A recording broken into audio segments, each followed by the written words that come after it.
Assalamualaikum warahmatullahi wabarakatuh. Perkenalkan wasta abdi Bunga Restudestia di kelas 11 IPS hiji. Ibu bapak guru anu ku abdi bika hormat sareng rerencangan sadaya anu ku abdi bika reueus. Langkung ti payun hayu urang panjatkeun puji sinareng syukur kehadirat Allah Subhanahu wa taala karena rahmat sareng karunia-Na arurang tiasa kumpul di ieu tempat.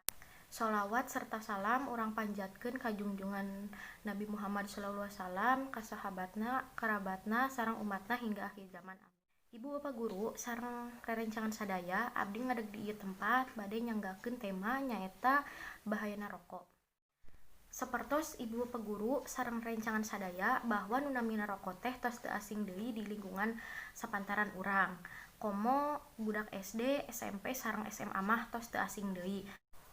Komo tos aya nu jadi pecandu rokok. Kabiasaan ngarokok para pelajar teh nyaeta lantaran karayu ku iklan-iklan sareng rerencangan sadaya bahwa ngarokok teh nyaeta tiasa nenangkeun diri urang. Padahal eta teh salah pisan. Emang ngarokok teh tiasa nenangkeun diri urang, tapi han saukur sasaat.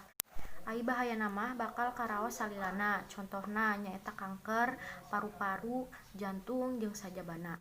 Eta mung sabaraha bahaya rokok, tapi seueur keneh bahaya rokok nu lain.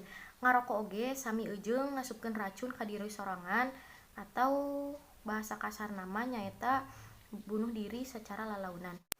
Jalmi nu ngarokok oge sami sareng ngaduruk artos. Komo pelajar mah sami sareng ngaduruk artos kolot sorangan anu tos milarian artos banting tulang kangge ngabelaan arurang.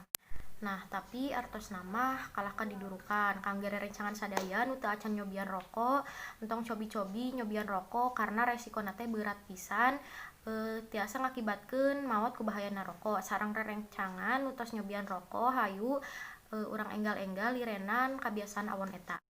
Dupi mung sakieu wae nu tiasa abdi dugikeun. Hapunten bilih aya kalepatan.